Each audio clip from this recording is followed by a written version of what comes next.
Jejaka Guni. Di sebuah kampung kecil di wilayah Kepayangan, wilayah lingkaran kedua Kesultanan Aradanapura, tidak jauh dari kota Kepayangan. Aku hendak semua kerana emas yang kau ada. Tidak ada, aku hanya peniaga kecil. Tidak ada simpanan sebanyak itu. Bohong! Sebilah parang disentuhkan ke leher pemilik kedai makan untuk memaksanya memberitahu di mana tempat tersimpannya hasil keuntungan perniagaannya. Wanita itu menggeletar ketakutan. Mulutnya terkumat-kumit membaca istighfar dan selawat. Ketua penyangat itu bertubuh tinggi dan sasa berbanding anak-anak buahnya yang lain. Tidak setanding dek wanita pemilik kedai yang kini menjadi tawanannya. Sudah berapa purnama kamu tidak bayarkan wang perlindungan? Sudah aku berikan amaran berkali-kali. Bayar sebelum Puak Rubah sendiri datang menuntut, bisik si ketua penyangak. Wanita pemilik kedai tidak membalas. Matanya terpejam ketat. Naik kedutan di sisi matanya. Bibirnya tetap bergerak perlahan, berzikir memohon pertolongan Tuhan. Ketua penyangat kemudiannya memberi isyarat kepada 2 orang anak buahnya untuk menggeledah kedai makan yang sedang dirompak. Mereka menurut perintah lalu mula menarik laci-laci, membuka almari-almari dan menceroboh ruang-ruang di dalam kedai tersebut. Perkakas kedai dilempar-lemparkan sahaja. 2 orang lagi pula berjaga di luar kedai, menjadikan jumlah penyangat yang menyerbu kedai itu adalah seramai 5 orang. Waktu malam sebegini, kedai makan itu telah ditutup. Maka dalam keadaan ketiadaan pengunjung, rompakan lebih mudah untuk dilakukan. Yang tinggal hanyalah pemilik premis tersebut, seorang wanita separuh umur dan satu-satunya anaknya. Seorang penyangat keluar ke ruang utama kedai mendekati ketuanya. Abang sulung, sekeping kurna pun aku tidak jumpa. Tapi aku jumpa kuncinya, katanya sambil tersengih. Di tangannya terdapat seorang anak laki-laki yang boleh digunakan sebagai umpan untuk memaksa pemilik kedai itu menyerahkan harta yang disembunyikan. Dia terjumpa anak ini sedang bersembunyi di dapur. Ketua yang digelar Abang Sulung tadi tersengih melihat anak kecil itu. Belalang! Tempik pemilik kedai. Bertambahlah kerisauannya. Wanita itu merayu. Tolong jangan apa-apakan anak aku. Ketua penyangat menekan bilah parang ke leher wanita itu dengan lebih kuat. Kalau engkau tidak mahu budak itu dicalarkan, serahkan semua korna emas yang kau sembunyikan. Aku hanya ada perak. Semuanya dalam lubang di bawah meja. Tidak ada emas. Aku tidak punya sekeping korna emas pun, jawab pemilik kedai. Mendengar sahaja pengakuan wanita itu, salah seorang daripada penyangat-penyangat itu berjalan laju ke kawasan yang dimaksudkan. Meja di situ ditolak sekuat-kuatnya. Oleh sebab ia diperbuat daripada kayu jati yang berat, penyangat terpaksa menggunakan segala kudratnya untuk mengesotkan meja itu ke tepi. Ternyata terdapat papan penutup lubang yang terletak betul-betul di bawah meja tadi. Apabila penutup itu diangkat, ternampaklah sebuah peti kecil. Penyangat itu tersenyum lalu memberi isyarat baik kepada ketuanya. Peti itu diangkat dan diletakkan ke atas meja. Apabila dibuka, ia penuh dengan kepingan-kepingan kurna perak yang dikumpul selama bertahun-tahun berniaga. Semakin lebar senyuman penyangat tadi. Akan tetapi, si ketua pula masih kurang berpuas hati. Dia masih mahukan sesuatu yang lebih bernilai untuk menampung tunggakan bunga wang perlindungan. Tidak mungkin kedai yang sudah kau usahakan selama berdekad-dekad ini tidak membuahkan kurna emas maupun sekeping, katanya kepada pemilik kedai. Pemilik kedai itu menggeleng laju. Toreh sedikit leher budak itu. Mungkin ibunya simpan emas di situ. Si ketua memberi arahan kepada anak buahnya untuk mengugut lagi. Jangan, aku tidak ada sekeping kurna emas pun. Percayalah, aku tidak ada, rayu pemilik kedai. Dia menggeleng sekuat hati. Tubuh seorang penyangat terpelanting ke dalam kedai sekaligus melanggar kerusi dan meja sepanjang laluannya. Tubuhnya tersandar pada dinding hujung kedai dalam keadaan tidak sedarkan diri.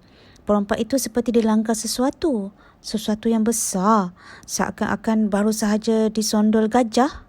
sampai berkecai pintu hadapan kedai akibat hentakan kuat tubuhnya. Pelantin seorang lagi penyangak ke arah yang sama. Kali ini berkecai satu bahagian dinding kayu kedai tersebut. Sepihan kayu dinding berterbangan dalam ruang kedai. Tubuh itu mendarat di atas meja yang baru sahaja dialihkan tadi, lalu terpatah dua. Amat suka meja daripada kayu jati untuk terpatah begitu.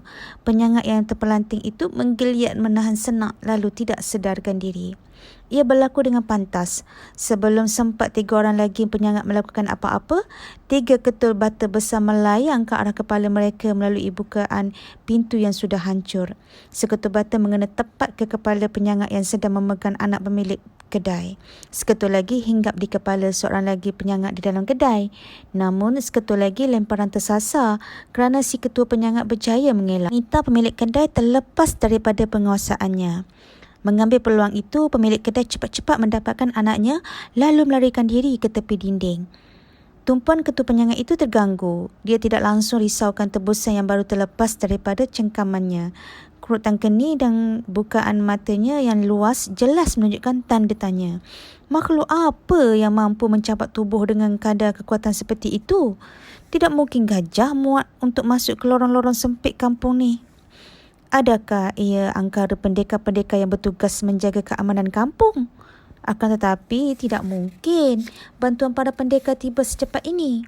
Tidak mungkin juga para pendekar mencapak manusia seperti itu. Lagipun, kebanyakan pendekar tidak berani untuk mengapa-apakan kumpulan Samsin tersebut. Dengar sahaja nama rubah, mereka jarang berani sentuh. Saat ini, mula kelihatan kelibat seorang lelaki masuk ke dalam ruang kedai melalui bukaan pintu yang telah musnah. Jejaka ini mengikat cabikan kain guni menutupi sebahagian wajahnya daripada hidung ke bawah. Rambutnya pula dilindungi dengan kain tanjak yang diikat kemas menjadi penutup kepala. Hanya mata dan keningnya yang kelihatan. "Jejaka guni?" bisik anak pemilik kedai yang dalam pelukan ibunya. Dia kekaguman. Anak kecil itu yakin jejaka yang baru masuk ke kedai itulah jejaka yang sering diperkatakan dalam kalangan rakan-rakannya. Kening jejaka guni terangkat dan dia kelihatan cemas. Dengan nada yang risau, dia terus melaung kepada wanita yang bahaginya kelihatan seperti pemilik kedai. "Maaf, Mak Encik. Hamba terlempak lelaki tadi ke arah yang salah. Tidak terlintas langsung untuk merosakkan kedai Mak Encik." Kemudian dia menunding jari ke arah meja jati yang sudah patah. "Meja ini pun hamba akan gantikan. Maaf sekali lagi." Pemilik kedai tidak memberikan apa-apa tindak balas selain muka yang terkejut kebingungan sejak tadi. Anaknya pula terlompong penuh keterujaan. Jejaka guni mengalih pandangannya lalu terlihat pula salah seorang penyangak yang masih tercegak mengacukan parang ke arahnya. "Alahai, tidak mengenakah batu tadi?" keluhnya. Si ketua penyangak melihat ke kiri dan ke kanan. Ternampak pemilik kedai dan anak tersebut berdiri jauh daripadanya. Agak sukar untuk menjadikan mereka sebagai tebusan pada jarak ini. Tanpa berfikir panjang, dia mengambil keputusan untuk menyerang terus jejaka misteri tadi. Si ketua penyangak memecut ke arah jejaka misteri itu lalu menengkam belakangnya. Tubuhnya yang sasa mengunci erat badan jejaka misteri yang biasa-biasa sahaja tu. Parang di tangannya terus diletakkan ke leher jejaka. Anehnya, jejaka itu tidak melawan, malah berdiri kaku seperti menyerahkan diri sahaja. Ketua penyangak itu sempat menjeling ke bengkung jejaka guni. Terdapat benjolan berbentuk keris di situ, menggambarkan jejaka ini ada membawa senjata bersamanya. Cuma hulunya pun tidak dikeluarkan. "Berani kau masuk campur? Tidakkah kau tahu kami ini puak rubah?" kata ketua penyangak. Dengan tenang jejaka itu menjawab, "Rubah atau monyet itu tidak penting. Yang penting aku jamin tidak akan memperapa-apakan kau jika kau menyerah diri. Pendekar-pendekar kesultanan pun sudah dalam perjalanan ke sini. Kau tidak boleh lari." Sekali lagi ketua penyangak itu berasa pelik. Dalam keadaan sekarang, nyawa jejaka guni itulah yang sedang terancam. Dia tidak mungkin dapat mengeluarkan kerisnya yang tersimpan rapi di dalam bengkung untuk menyerang balas. Akan tetapi, jejaka itu pula yang berani memberi amaran. "Kau janganlah sesuka hati meropak orang lain seperti ini. Tak elok. Bukankah lebih baik tenaga itu digunakan untuk kerja yang halal? Kedua-duanya pun memakan masa dan tenaga. Ujar jejaka itu dengan nada lembut. Sempat pula berceramah. Terangkat sebelah kening penyangak. Dua orang anak buahnya yang dibaling batu tadi mula sedarkan diri dan berusaha untuk bangun. Menyedari keadaan ini, ketua penyangak menjadi semakin yakin. Sekarang, kau jadi tebusan aku. Aku akan kelar leher kau jika... Belum sempat ketua penyangak menghabiskan ugutan, jejaka itu memotong. Kamu berdua, kalian pun tidak akan aku apa-apakan kalau kalian menyerah diri. Aku minta maaf kerana terpaksa berkasar tadi. Jejaka itu langsung tidak risaukan keadaan lehernya yang diacu dengan parang. Tempitkan ugutan oleh ketua penyangak yang sedang membelenggu tubuhnya, hanya dipekakkan. Kau ini bodoh kah? Aku boleh putuskan urat leher kau dengan hanya satu hirisan. Kata penyangak memberi amaran. Jika dibandingkan dalam bentuk tubuh badan, mudah sahaja jejaka itu dikalahkan oleh ketua penyangak yang jauh lebih sasa tubuhnya. Kata-kata tersebut tidak menakutkan jejaka yang bertutup mukanya itu. Ada perkara lain menjadi kerisauannya sekarang. Bunyi hentakan tapak kaki kuda mula sayup-sayup kedengaran. Maknanya para pendekar sudah semakin hampir. Dia harus segera menyelesaikan kekalutan ini dan beredar. Jejaka Guni menyambar laju tangan ketua penyangak dan memegang parang. Dia mencengkam pergelangan tangan penyangak itu dengan kemas. Saat itu cuba bertindak untuk menyerang jejaka Guni dengan parangnya, tetapi tangannya langsung tidak boleh digerakkan. Pegangan jejaka itu cukup kuat. Ketua penyangak menjeling ke arah tangan jejaka tersebut. Kelihatan jelas urat-urat yang timbul pada lengannya. Siapa kau? Tanya ketua penyangak. Kali ini nada suaranya berubah bercampur ketakutan. Dengan kekuatan cengkaman yang dirasakan, ketua penyangak tadi mula sedar yang dia sedang berhadapan dengan orang yang bukan calang-calang. Muka bengisnya kini terselit sedikit ketakutan. Anak pemilik kedai pula menjawab pertanyaan ketua penyangak tadi. Dia jejaka Guni, lelaki yang punyai kekuatan sekawan gajah. Dia akan basmi orang-orang jahat semacam kau. Habislah kau. Ha ha ha ha ha ha. Suaranya teruja. Sekali lagi ketua penyangak mencuba dengan sedaya upaya kudratnya untuk menggerakkan parang mendekati leher jejaka tadi. Namun ia tidak bergerak walaupun sedikit. Cengkaman jejaka itu semakin kuat. Semakin lama semakin kuat. Kepedihan yang dirasakan di pergelangan tangannya sudah tidak kepalang. Seumur hidupnya dia tidak pernah sekalipun merasai kekuatan seperti ini. Seolah-olah tangannya dipijak oleh seekor gajah. Jika diteruskan, sekali ramas sahaja tulangnya akan patah. Kegagahan jejaka yang berselindung di sebalik Guni ini menggerunkan. Benarlah kata anak pemilik kedai itu. Jejaka Guni melonggarkan cengkamannya. Satu lagi amaran dikeluarkan. Pendekar sudah hampir. Tolonglah aku. Aku tidak mahu mencederakan sesiapa. Letakkan sahaja senjata. Aku yakin kalian akan dipenjarakan. Ketua penyangak menjeling ke arah dua orang anak buahnya yang kelihatan sudah mula tersedar sepenuhnya. Mereka berdua mengangguk perlahan, memberi isyarat sedia untuk menyerang dan menyelamatkan abang sulung mereka. Aku tidak pernah bercita-cita untuk ke penjara, kata penyangak itu. Jejaka Guni perasan bahawa dua orang perompak yang baru sedar tadi semakin menghampirinya. Maka terkilanlah dia melihatkan hal tersebut. Matanya redup, jelas memancarkan perasaan kecewa. Jejaka Guni berbisik seorang diri. Ampuni aku, ya Allah. Aku terpaksa gunakan kekuatan Sakaraja sekali lagi. Dengan sepatah kilat dia mengalihkan cengkaman tangannya ke bilah parang. Seperti merepih papan nipis, jejaka berselindung Guni itu mematahkan parang yang diacu ke lehernya. Bilah parang itu dibaling lalu tercacak ke dinding.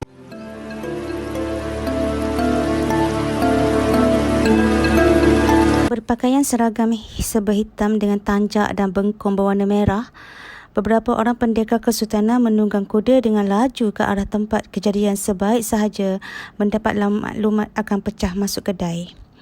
Bunyi ladam kuda mengetuk permukaan batu di jalan memecah kesunyian lorong-lorong pekan pada waktu malam. Selepas beberapa buah simpang, pendekar-pendekar berkuda itu masuk ke lorong yang dimaksudkan. Kedai makan itu kini berada pada jarak penglihatan mereka. Kedai itu milik Mak Nanga, seorang ibu tunggal yang berniaga untuk menyara keluarga selepas pemergian suaminya. Dari jauh kelihatan keadaan sebahagian dinding kedai sudah bolos. Pintunya juga sudah ranap. Nampaknya ini bukan satu kes pecah biasuk yang ringan. Tiba-tiba pecah sebahagian lagi dinding kedai lalu terpelanting keluar tubuh seorang lelaki. Kemudian seorang lagi tercampak keluar kedai, diikuti dengan seorang lagi, sehinggalah 5 batang tubuh berlonggok di hadapan kedai itu. Pendekar-pendekar yang menonton dari jauh menjadi terkejut. Apakah yang sedang berlaku? Mereka saling berpandangan untuk memastikan tidak salah melihat. Kuda-kuda mereka dipecut dengan lebih laju. Mereka semakin risau akan Mak Nanga. Setibanya di perkarangan kedai, salah seorang daripada pendekar melompat turun dari kuda lalu memeriksa nadi pada tubuh-tubuh yang terbaring. Ternyata kesemuanya masih lagi bernyawa. Berita baiknya, Mak Nanga tidak ada dalam timbunan tubuh itu. Beberapa orang pendekar lagi turun dari kuda masing-masing lalu menyerbu masuk ke dalam ruang kedai untuk menghentikan jenayah yang sedang berlaku. Mereka tidak tahu bahawa 5 orang yang terdampar di luar kedai itulah penjenayah yang dicari. Mak Nanga berlari menghampiri para pendekar sambil memimpin tangan anak lelakinya. Wanita itu menunjuk ke arah keluar lalu memaklumkan, "Mereka inilah yang cuba merompak kedai hamba, Tuan." Para pendekar itu berpaling untuk melihat semula keadaan perompak yang dimaksudkan. Masing-masing tampak seperti baru saja dirempuh kerbau. Kesan kemerahan di pipi, lebam di mata, baju terkoyak, langsung tidak kelihatan seperti pemangsa. Dengan penuh curiga, salah seorang pendekar memandang Mak Nanga atas bawah. Wanita pemilik kedai itu kurus kering dengan tanda kedutan di muka. Jari telunjuknya terketar-ketar. Barangkali dia masih ketakutan. "Mak Nanga tumpaskan 5 orang ini seorang diri?" tanya pendekar itu. Tidak. Ada seorang jejaka yang tolong hamba. Kalian patut mengambilnya menjadi pendekar juga. Dia gagah," ujar Mak Nanga. Terkejut para pendekar mendengar penjelasan wanita itu. Anak lelaki Mak Nanga berdiri di sisi bernafas tertahan-tahan ketika menyaksikan perbualan ibunya dengan pendekar. Belalang teruja, dia tidak sabar-sabar untuk menyampuk cerita perihal jejaka guni yang dilihat sendiri tadi kepada pendekar. "Adakah dia memakai guni di muka?" Pendekar tadi bernada cemas. Ya. Belalang yang teruja menjawab bagi pihak ibunya. "Tidak syak lagi, lelaki guni itu muncul lagi," kata pendekar sesama mereka. "Matilah kita kalau dia terlepas." Berubah muka belalang apabila mendengar nada suara para pendekar. Daripada senyuman teruja, kini berkerut. Mengapakah pendekar-pendekar ini berbincang seolah-olah jejaka guni yang baru saja menyelamatkan mereka itu seorang penjenayah? Semangatnya untuk bercerita terus hilang. Beberapa orang pendekar bergegas melompat naik ke atas kuda mereka. "Ke arah manakah dia melarikan diri?" tanya seorang pendekar. Sana," jawab Mak Nanga sambil menunjukkan ke satu arah. Belalang menyampuk, "Sana," sambil menunjuk ke arah yang berlawanan. Sengaja dia tidak mahu pendekar menjejak jejaka yang dikaguminya. Para pendekar terus mengendahkan jawapan anak kecil itu. Tanpa bertanya lanjut, beberapa orang antara mereka terus memacu kuda ke arah yang ditunjukkan Mak Nanga. Hanya tinggal 2 orang pendekar di tempat kejadian untuk menguruskan penjenayah-penjenayah yang berlongkok di hadapan kedai. Mak Nanga berdiri tegak sambil memerhatikan kuda-kuda pendekar itu berlalu pergi. Seperti belalang, dia juga berasa pelik kerana para pendekar yang sepatutnya menangkap penjenayah seakan-akan lebih berminat untuk menangkap si penyelamat berbanding si penyangap. Namun, tadi dia tidak terfikir untuk menunjukkan arah yang salah seperti mana yang dilakukan belalang. Pemilik kedai itu melihat ke arah kedainya yang sudah rosak teruk. Kerusi meja semuanya berselerakkan dan patah. Lebih teruk, pintu utama kedainya sudah musnah bersama dinding di sekitarnya. Walaupun tiada sekeping kurna perak pun yang dirompak daripadanya, kerosakan ini bakal menghabiskan semua simpanan. Otot pipi Mak Nanga mengeras. Hujung bibirnya tercebik menahan sedih. Bergetar-getar suaranya ketika berbisik. Inna lillahi wa inna ilaihi raji'un. Mak Nanga mengurut-ngurut dada. Lama dia berusaha untuk memiliki kedai kecil ni. Teringat susah payah bersama suaminya yang telah meninggal dunia dahulu. Kemajuan perniagaan kedai makan itu ialah salah satu cara untuk mengubat kerinduannya yang teramat besar. Matanya mula berkaca-kaca. Kepala Mak Nanga berpaling pula ke arah tembok kota kepayangan yang boleh dilihat dari kampung itu. Lama dia termenung. Wajahnya sugul melihat kota itu. Dia berkongsi cita-cita bersama almarhum suaminya untuk membuka kedai makan di dalam kota itu. Sejak kematian almarhum dan anak-anaknya yang lain dalam satu kecelakaan, Mak Nanga berusaha bersungguh-sungguh demi menyara belalang yang terselamat seorang diri. Dia menyibukkan diri dengan impian untuk berniaga di pusat wilayah kepayangan itu bagi mengelakkan dirinya daripada terus bersedih. Sekarang semua itu sudah terlalu jauh. Tanpa disedari, air matanya mengalir ke pipi. Bunyi itu membuatkan Mak Nanga berpaling semula ke arah kedainya.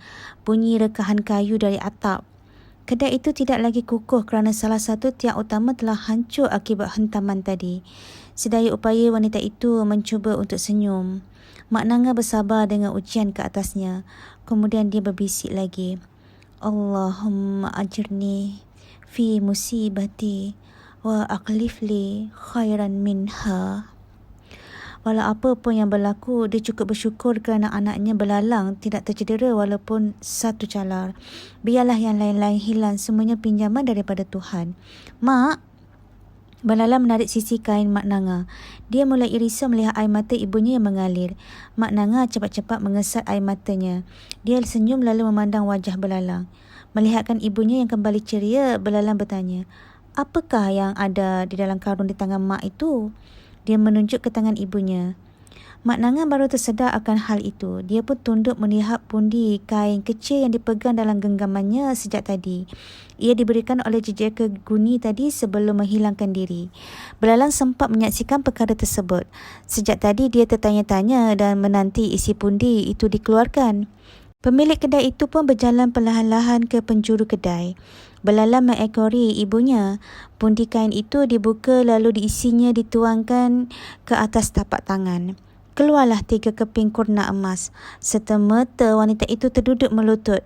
Lemah sendinya melihat nilai kurna sebesar itu. Ini tidak terjangkau dek akal. Dengan wang sebanyak ini, bukan hanya membaiki kedai, malah dia boleh menukarkan keseluruhan dinding kayu tersebut dengan dinding batu. Bahkan, 6 buah kedai makan berdinding batu lagi mampu didirikan olehnya dengan 3 keping kurna emas ini. Nilai kurna ini amat besar sehingga dia tidak pernah sekali pun melihatnya di hadapan mata. Sehinggalah hari ini. Tanpa berlengah-lengah, Mak Nanga menyentuhkan dahinya ke lantai untuk bersujud syukur. Belalang melihat kurna emas itu turut terlopong. Kita kaya! Kita kaya! Berulang-ulang kali belalang melagukan sorakan itu dengan girang.